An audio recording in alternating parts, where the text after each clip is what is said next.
Well, there has been another data breach, but this time the hackers leaked 2.7 billion of records with your social security numbers. Almost 2.7 billion records of personal information from people in the United States were leaked in a hacking forum exposing names, social security numbers, all known physical addresses, and possible aliases.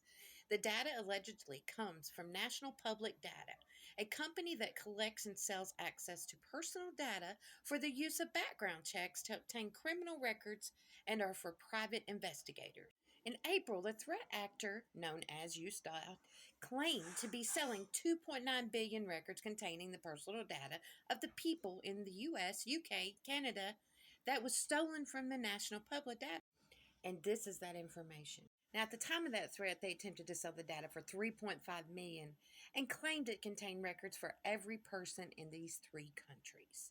The US DOT is known threat actor who was previously linked to an attempted sale of I'm a Guard's user database in December of 2023 for 50,000.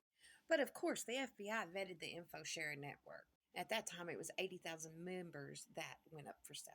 Now, since they have been released, various actors have released partial copies of the data, with each leak sharing a different number of records and, in some cases, different data. Now, on August 6th, a threat actor known as Fence leaked the most complete version of the stolen national public data for free on this breached hacking forum, which is here.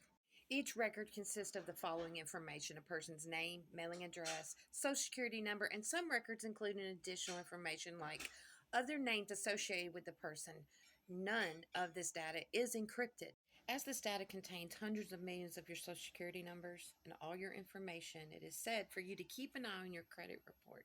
Keep an eye on anything. And all these phishing texts that come through, don't open them, but pay attention. What I find interesting is that this has happened this close to the election, and how many people have come across our border. And recently, a lot of people's social security numbers have been stolen. Well, they got to have numbers to put on anything, don't they? That would have to do with, what's coming up in less than 87 days. Yeah. Country crazy out.